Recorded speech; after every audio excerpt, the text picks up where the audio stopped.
Good morning, class 7th student. Today 9 September 2020 on Wednesday.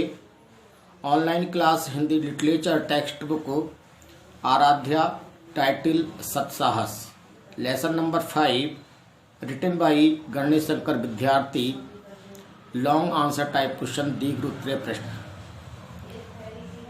आज मैं आपको आपकी बुक एक्सरसाइज की दीर्घ उत्तरीय प्रश्न एक्सप्लेन करूंगा। आपको होमवर्क ये है कि आप इन एक्सप्लेन्ड क्वेश्चंस को अपनी फेयर नोटबुक में नोट करना है। क्वेश्चन नंबर 1 में लिखा है आपकी बुक में, कर्तव्य ज्ञान शून्य मनुष्य को मनुष्य नहीं पशु समझना चाहिए, क्यों? देखिए, जहाँ बुद्धि की बात है, इस प्रकृति में जो ईश्वरीय रचना है, मनुष्य को सर्वश्रेष्ठ माना गया है। सर्वश्रेष्ठ इसलिए माना गया है कि उसमें जो IQ है, उसमें जो बुद्धि है, वो सबसे अधिक होती है। मनुष्य ही है जो अपनी बुद्धि के कारण, अपने विवेक के कारण, अपने ज्ञान के कारण प्रकृति का जो जितने भी जीवधारी हैं प्रकृति में, उन सबका सिरमौर बना हुआ है। यदि मनुष्य में मनुष्यता नहीं है, ह्यूमैनिटी नहीं है, वो पशुवत कार्य करता है, बिना विवेकहीन कार्य करता है, बिना सोचे समझे कार्य करता है। मनुष्य से आशा की जाती है कि उसमें दया, परोपकार, बुद्धिमानिता, सहयोग की भावना, दूसरे के दुख दर्द को समझना, उन्हें एहसास करना,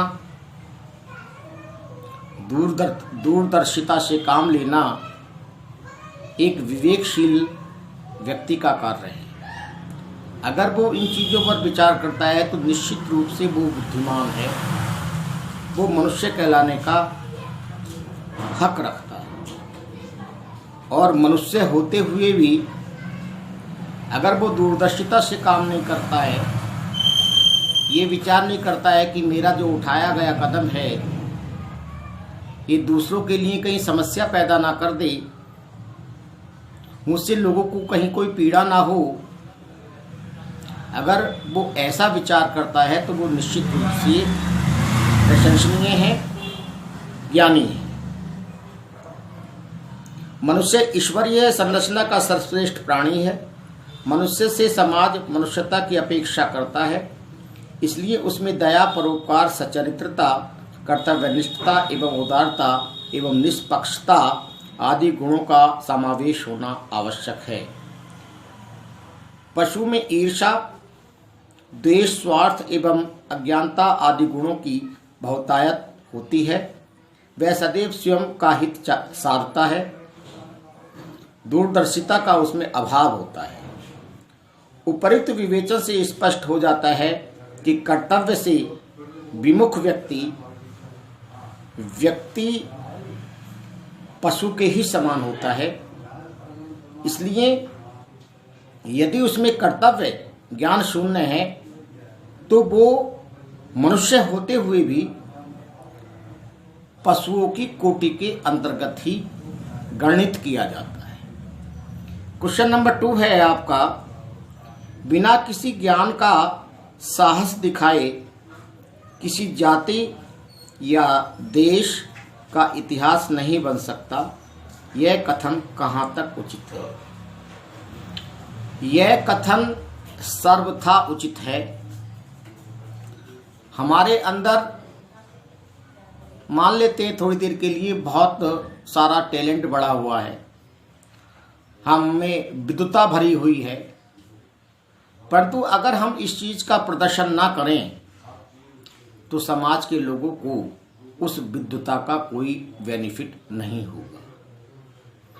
वो विद्वता, वो क्वालिटी, वो हमारे अंदर छिपी हुई रह जाएगी। और ज्ञान वही सार्थक होता है जब हम उस ज्ञान के द्वारा मानव समाज के लोगों का हित कर सकें।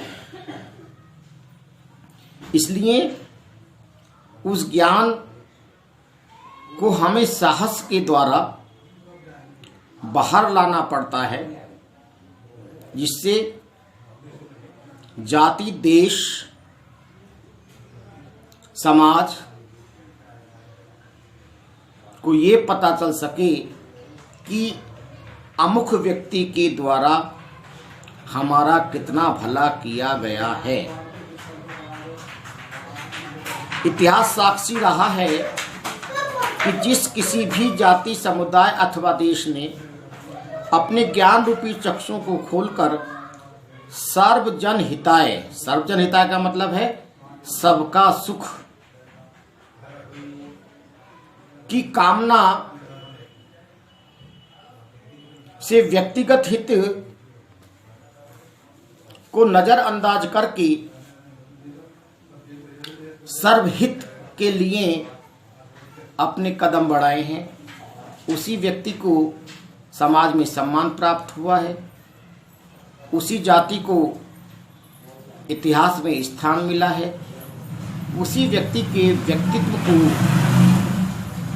इतिहास में दर्ज किया गया है। देखिए, आज भी मराठा जो समाज रहा है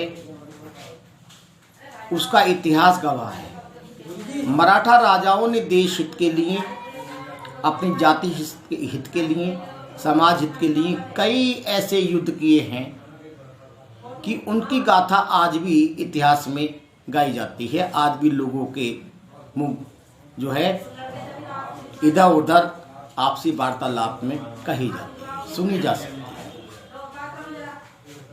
महाराज वीर शिवाजी हुए, उनका कितना बड़ा योगदान रहा है राष्ट्र के हित में। मराठा जाति को उन्होंने किस प्रकार से सुरक्षित किया है, मुस्लिम शासकों से कैसे राष्ट्र को सुरक्षित किया है, अंग्रेजों के विरुद्ध झांसी की रानी लक्ष्मीबाई ने अपने प्राण तक न्यौछावर कर दिए। तो कहने का आशय यह है कि बिना किसी ज्ञान का साहस दिखाए हुए किसी जाति या देश का इतिहास नहीं बनता। अभी मैंने मराठा जाति की आपसे बात की है, मराठा समाज की बात की है। उसने सर्वाधिक योगदान इस राष्ट्र की सुरक्षा में दिया है। इसीलिए तो इन्हीं शब्दों के साथ आपकी बुक में 2 क्वेश्चन थे, दीर्घ उत्तरीय प्रश्न, मैंने दोनों को एक्सप्लेन किया है। मैं इसकी व्हाट्सएप कॉपी भी आपको भेजूंगा और आशा करता हूं कि आपके समझ में आ गया होगा। आपको इन्हें फेयर नोटबुक में नोट करना है। इन्हीं शब्दों के साथ मैं अपनी वाणी को विराम देता हूं। जय हिंद, जय भारत।